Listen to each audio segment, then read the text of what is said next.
আমার রবকে পাওয়ার জন্য 5 বেলা আযান যখন হয় রবের কুদরতি পায়ে সিজদা দাও। ঠিক বলেন।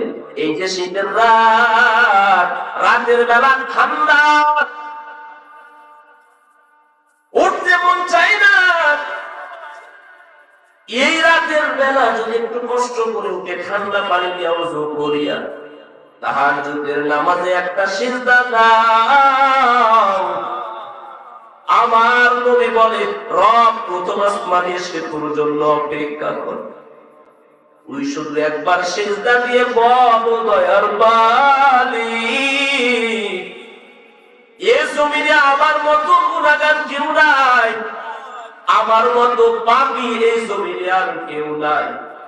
আমি আজ আপনার কুদরতি পায়ে সিজদা দিয়েছি, তওবার জন্য 2টা হাত বাড়ায় দিছি। ও দয়ার মালিক, জিন্দেগীর সমস্ত গুনাহ মাফ করিয়া দাও, আগামী দিনের জন্য, দিনের জন্য কবুল করিয়া নাও। কবুল করবেন কিনা জোরে বলেন।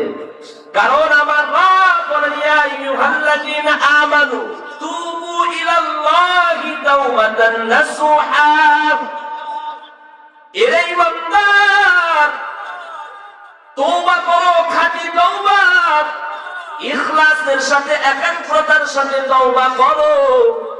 এমন তওবা করো ভবিষ্যতে আর কোনোদিন গুনাহ করবা না, ভবিষ্যতে কোনোদিন আর মিথ্যা বলবা না, ভবিষ্যতে কোনোদিন মানুষের অন্যায় করবা না, ভবিষ্যতে কোনোদিন মারে কষ্ট দিবা না, ভবিষ্যতে কোনোদিন বাবারে কষ্ট দিবা না, ভবিষ্যতে কোনোদিন জবান দ্বারা কাউকে আঘাত করবা না, ভবিষ্যতে কোনোদিন অন্যায় ভাবে এতিমের মাল হরণ করবা না। এমন সাচ্চা তওবা যদি করো, আমার রাসূল বলে তওবা করতে দেরি রব কবুল করতে দেরি করে না। আল্লাহু আকবার। কারণ আমার নবী হাদিসের মধ্যে বলেন, আমি নবী প্রত্যেকটা দিন 70 বারেরও বেশি তওবা করেছি। জোরে বলেন সুবহানাল্লাহ। একটাবার চিন্তা করিয়া দেখো,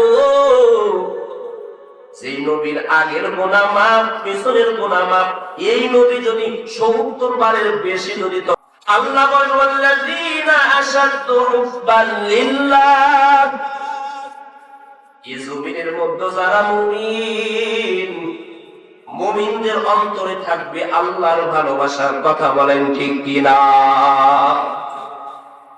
আল্লাহর ভালোবাসা ছাড়া আমাদের কোনো কিছু লাভ আসেনি। দুনিয়াতে অনেক কিছু পেয়েছি, কিন্তু রবের ভালোবাসা অর্জন করতে পারি নাই রে বাবা। দুনিয়াতে আপনি কোটি টাকার মালিক হন, বড় গাড়ি আর বড় বাড়িতে থাকেন না কেন, যদি আপনি রবকে নিজের করে না পান, আপনি সফলতা অর্জন করতে পারেন নাই, বরং আপনি ব্যর্থ। কথা বলেন ঠিক কিনা? অথচ সাহাবায়ে কেরাম আল্লাহকে পাওয়ার জন্য এমন ভাবে নবীকে অনুসরণ করেছে, অনুকরণ করেছে। নবীও হাদিসের মধ্যে জানিয়ে দেন, ইন্নাহু লা ইউমিনু আহাদুকুম হাত্তা আকুনা আহাব্বা ইলাইহি মিন ওয়ালিদিহি ওয়া ওয়ালাদিহি ওয়ান নাসি আজমাইন। নবী বলে, এই জমিনের কেউ প্রকৃত মুমিন হতে পারবে না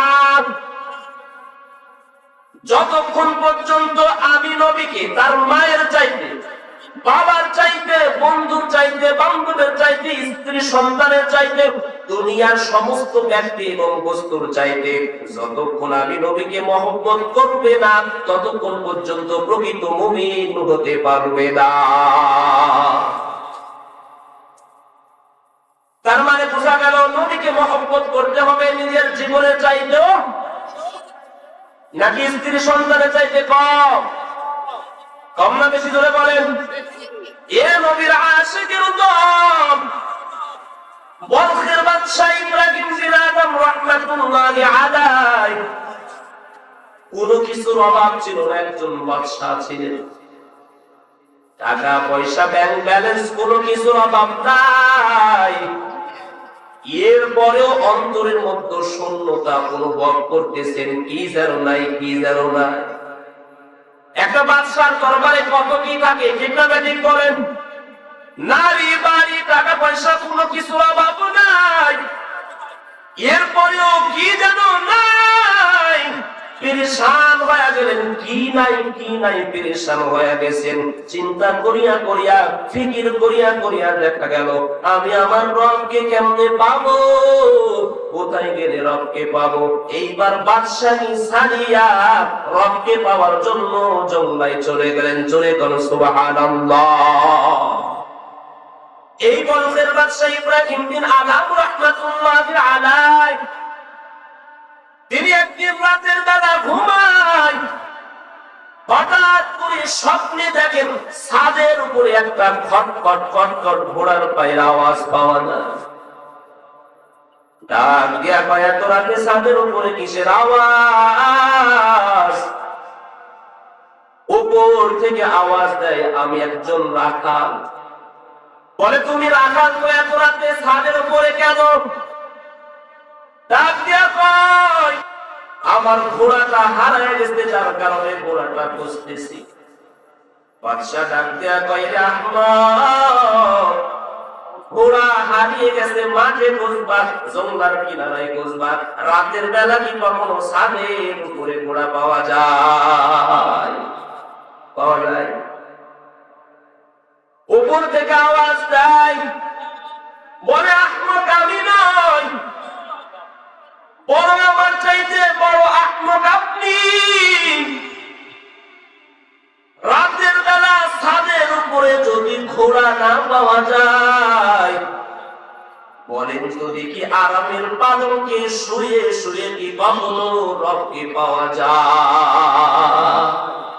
পাওয়া যায়? বলে এরে মুসলমান আল্লাহর গোলাম, রবকে পাওয়ার জন্য পরিশ্রম করতে হবে। কি পরিশ্রম? বলে